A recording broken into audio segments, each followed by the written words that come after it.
پا جابجا، دست جابجا، پا جابجا، دست جابجا. با یاد بگیریم پامون رو جابجا بکنیم. کسی رد شد؟ چیکار نداره. بچه‌ها یه نفر دنبال منه. خب من میخوام کمتر از 1 دقیقه از دیدش مخفی بشم. هیچ محیطی هم ندارم، فقط یه محیطی که درخت جلومه. من الان تنها راه دارم، فرض کنید شبه و یه نفر دنبال منه. من باید چیکار کنم؟ تنها کاری که انجام میدم خیلی ساده و راحت. کنار یک درخت قرار میگیرم و از درخت به راحتی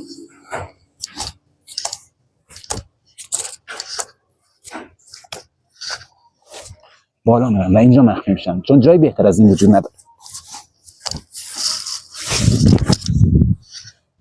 حتما ویدیو امروز رو ببینید، چون قراره یاد بگیریم به سادگی و راحتی از درخت بالا بریم. بریم ادامه ویدیو. 3 2 1. سلام دوستان، خسته نباشین. اومدیم با یه ویدیو جدید و خفن دیگه. سنسی زیدی هستم. اومدیم امروز با یه تمرین عالی و جذاب برای بالا رفتن از درخت‌ها. درخت هم بچه‌ها کاملا نگاه کنیم، کاملا درخت صافه. درخت‌های مختلف هم می‌خوایم امروز امتحان کنیم و تمرین امروز ما بالا رفتن از درخته و آموزش ساده‌اش رو بهتون یاد میدیم که خیلی ساده و راحت بتونین تمرین رو انجام بدید. اگر دوست دارین ویدیو رو ببینید، حتما تا آخر حمایت کنیم ما رو، تا آخر ببینیم ویدیو رو. و جدیدن هم شنیدین دیگه قطعا که میگن که حالا یوتیوب فارسی نمیدونم درآمدش قرار قطع بشه و اینا، اما این اصلا مهم نیست، چون ما قبلا بهش خودمون ساختیم، درآمدی هم اصلا نداشتیم از یوتیوب، الان هم نداشته باشیم مهم نیست. ما فقط داریم به عشق شما فعالیت کنیم، فقط شما لایک و حمایت حتما داشته باشین. مرسی از لطفتون بچا. بریم برای ادامه ویدیو. خب دوستان، اومدیم با نحوه یادگیری و نحوه اجرای بالا رفتن از درخت. خب بچا، اولین کار که انجام میدیم، من حقیقتا کفشای مناسبی نیست و فوق العاده لیز هستن. کفشای مناسبی برای بالا رفتن نیست. برای همین من دیگه مجبورم کفشا رو در میاریم و تکنیک که خواهیم امروز از با رو باهاتون کار کنیم بدون کفشه، چون بچه برای بالا رفتن از درخت یا هر سطحی که دیگه سطح صاف باشه شبیه به درخت، اولین کاری که باید انجام بدیم چیه؟ لطفاً کن دوربین بیار جلوتر. نحوه قرارگیری پا از هر چیزی مهمتره. یعنی این نحوه قرارگیری، الان من پامو اگه بخوام اینجوری به صورت مستقیم بذارم، حتی اگر بخوام از درخت بالا برم، این حالت احتمال لیز خوردنم فوق العاده بالاه. چرا؟ چون پام حالت مستقیم چسبندگی کامل نداره. اولین نکته دقیقاً همینه. اولین نکته که هست برای بحث بالا رفتن از درخت، پامون باید به صورت به بغل گذاشته باشه و به صورت اوریب گذاشته باشه. دوم، نحوه گرفتن درخت با دستمون الان من میخوام درخت نگه دارم. درخت رو باید جوری نگه دارم که فشار بین دست و پام هماهنگ بشه. کسی رد شد؟ چیکار نداره. فشار بین دست و پام، بچه‌ها ببخشید دیگه پارکینگ میگم.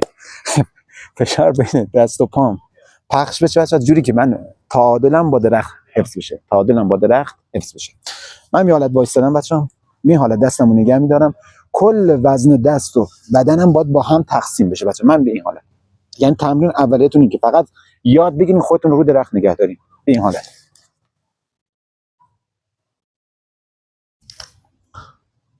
همین. این میشه تمرین اول بالا رفتن از درخت. بریم برای ادامه تمرین. خب بچه‌ها، این بخش تمرین اولی که بهتون گفتیم فقط نحوه قرارگیری. بچه‌ها الان بارون به ما میگیره، من اصلا میگم سریعتر توضیحات ببرم.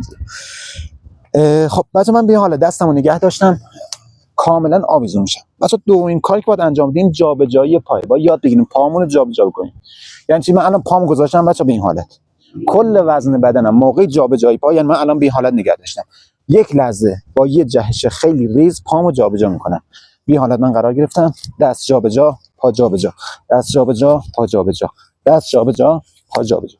به این حالت بچه‌ها من بالا میرم. پس این میشه نحوه بالا رفتن از درخت به صورت خیلی ساده و ابتدایی که فقط با جابجایی دست و پا هست. الان برای اجرای تکنیکش بچه‌ها و نحوه این که بخوایم بریم بالاتر، یکم من ویدیو رو زاویه‌اش جابجا میکنم، چون میخوام یکم ارتفاع بالاتر برم که کامل خودتون مشاهده کنید. فقط خدا رحم کنه برای فرود اومدن، چون کفشم ندارم بچه‌ها. هم نحوه بالا رفتن رو بهتون توضیح میدم، هم نحوه پایین. حالا تا یه قسمتی بالا میرم، بعد پایین اومدن تو همون قسمت بالا بهتون توضیح میدم. بچه‌ها من حالت قبلی که بهتون گفتم الان بالا میام.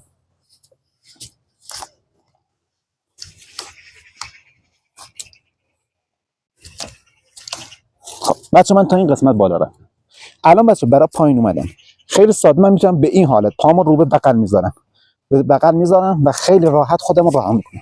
به این حالت بچه خیلی راحت، یعنی فشار دست رو با حفظ میکنم اما پا یکم شلتر میگیرم، خیلی راحت‌تر میام پایین به این حالت که میخوام آسیب نبینم.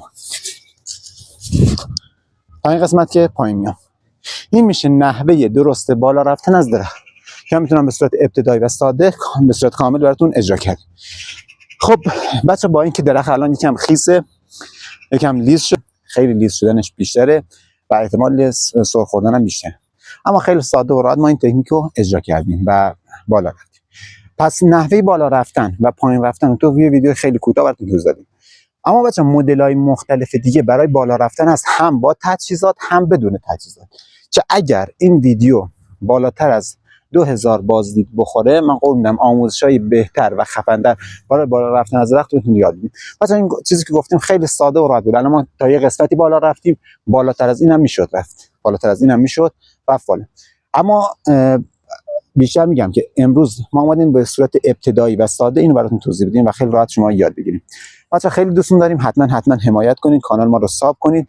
حمایت شما بیشتر انگیزه به ما میده. اگر جای یا نحوه اجرای تکنیک رو متوجه نشدین پایین تو کامنت ها برام بنویسین تا ما بیشتر براتون توضیح بدیم.